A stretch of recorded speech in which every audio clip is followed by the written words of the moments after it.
July 4th, 2005, three friends out for a drive observed something strange. On that day, they had driven a VW over some hills at Black Point at the mouth of the Petaluma River in California. They eventually pulled over on a hill and got out for some sightseeing. Two of the friends immediately spotted something down in the valley. They insisted the third friend come and have a look. He walked over and looked in the direction that they were pointing. He was shocked.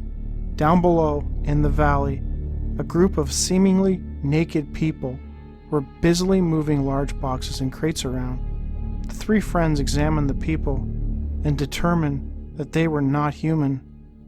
They seemed to have ears that were, quote, very large, much larger than any human. At some point, the beings stopped what they were doing and looked in the direction of where the witness and his friends were standing.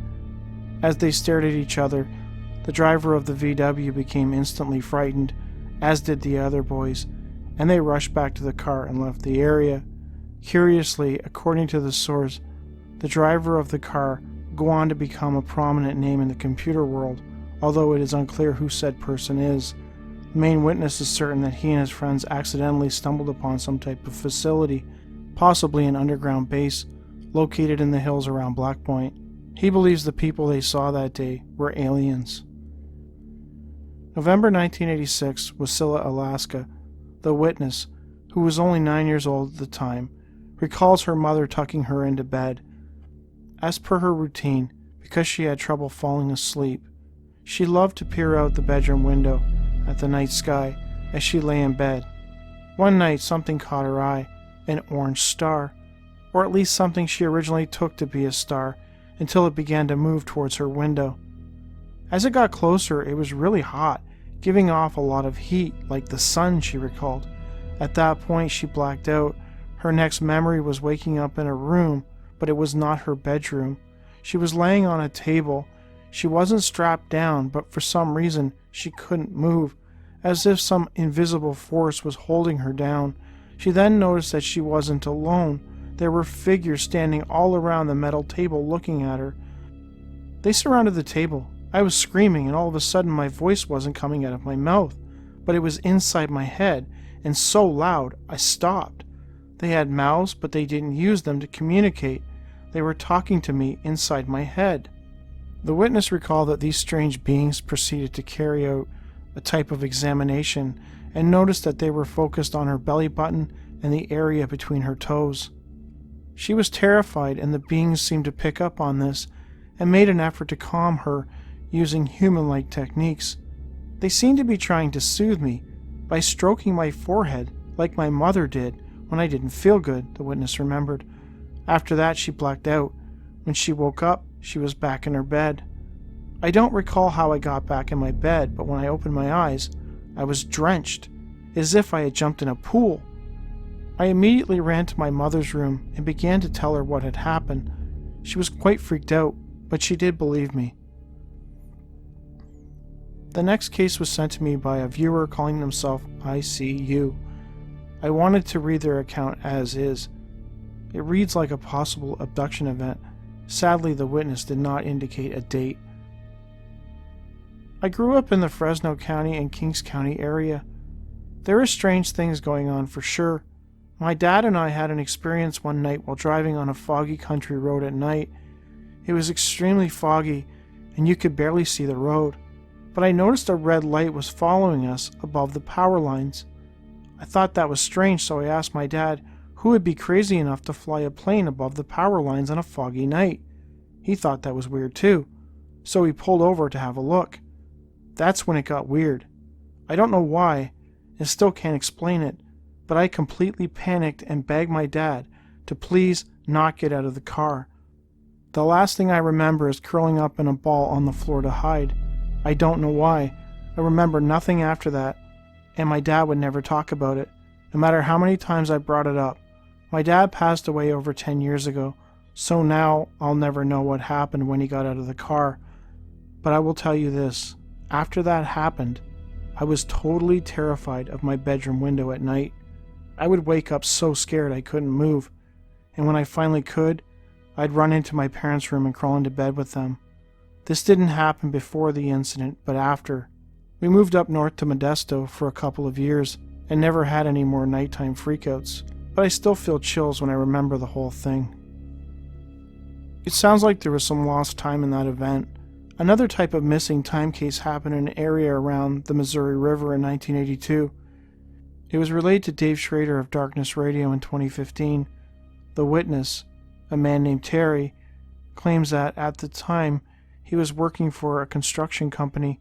He had been sent to the Missouri River to help out with a crane that had sunk into the water. So they sent me with this big block and tackle in the back of the truck. No big deal. It was kind of weird when I got there. It was kind of like an Indian reservation. Nobody was there. It's hard for me to explain, but it was like desolate. Anyway, people finally showed up and they unloaded the thing, and on my way home, I seen this dead cow. The sighting of this dead cow would set into motion a series of strange events that Terry still cannot explain over 30 years later. Now, I've told this story. This cow was laying on its back, straight up, feet sticking straight up. I thought that was pretty weird because I've never seen anything like that. So I'm driving down the road, and this guy comes driving by me in this old truck, and he just gave me this look. This was the look of death. And I thought, wow, that was pretty weird. Next thing I know, he drove past me with the cow in his truck. We were out in the middle of nowhere. And I'm like, how can that be? I'm still driving down the road. And I don't know what to tell you, but this guy passed me with that damn cow in the back of his truck.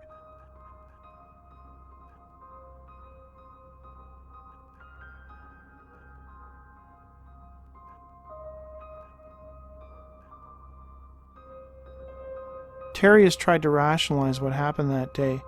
One minute he's watching a guy coming toward him, he gives him a dirty look, and then, in the blink of an eye, that same fellow passes Terry's truck going in the opposite direction. Terry was certain that it was the same fellow because he looked at him and even gave him the same dirty look as he passed the second time. Also, Terry simply cannot account for the missing time. I don't know where the 14 hours went. I don't know where this guy came from with the cow. I received a similar type of report from a person who called himself the Hypocritus. I will read their account verbatim. I had an experience with my mom. We were on a backcountry road in North Florida, out by an old abandoned airstrip. It was around 1 p.m. in the afternoon in the spring back in 2004.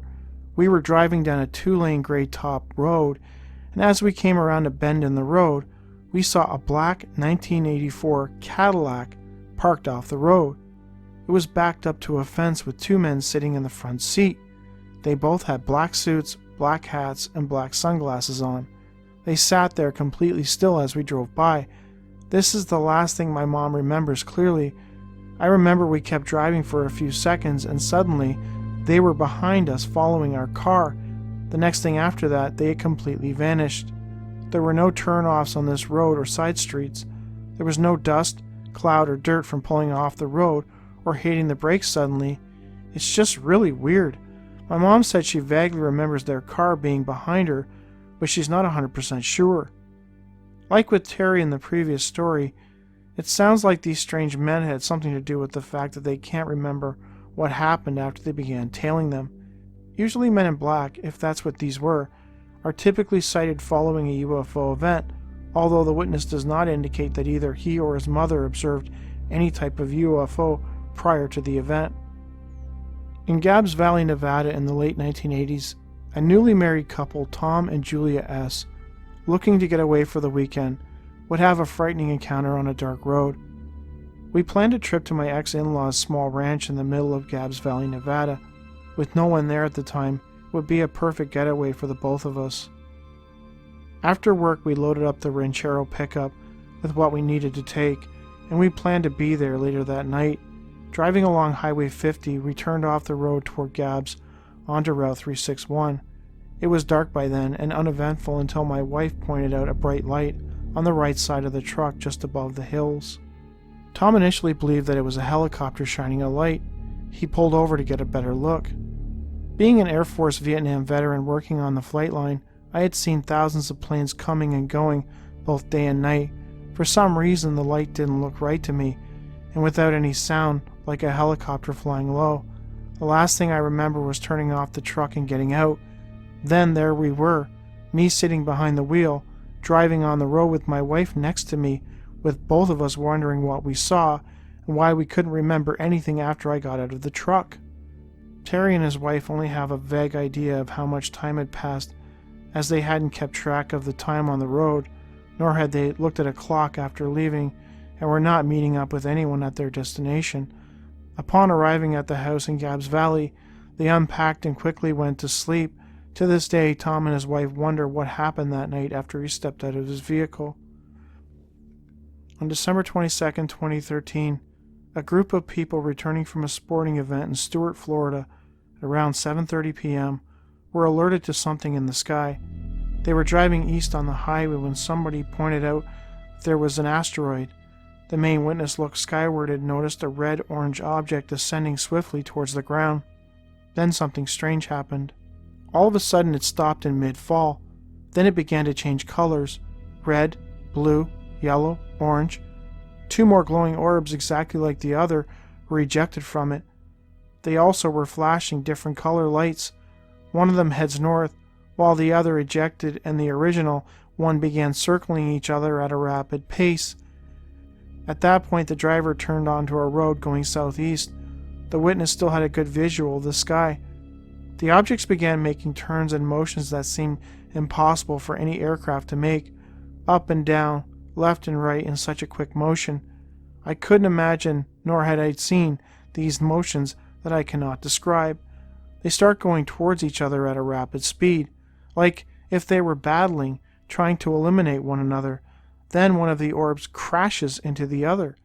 The orb that was hit falls and begins to descend in a spiraling motion, but the motions during the spiral fall were incredible, while the other stays and observes the other fall, then shoots up and disappears. The witness admits that he was so caught up in the activity that he actually forgot about getting a picture. By the time he had dug his phone out, the objects were gone. The other people in the car also were too enthralled by the bizarre aerial war that they too forgot to dig out their phones. The witness also noted that at the moment the object began descending, they observed 2 police cars rush past them in the direction of the glowing orb. After the event, I got home and immediately looked outside my bedroom window. I was in shock, and I was amazed about what had just happened. The witness believes that he watched 2 UFOs battling that night. What they were fighting over, who knows?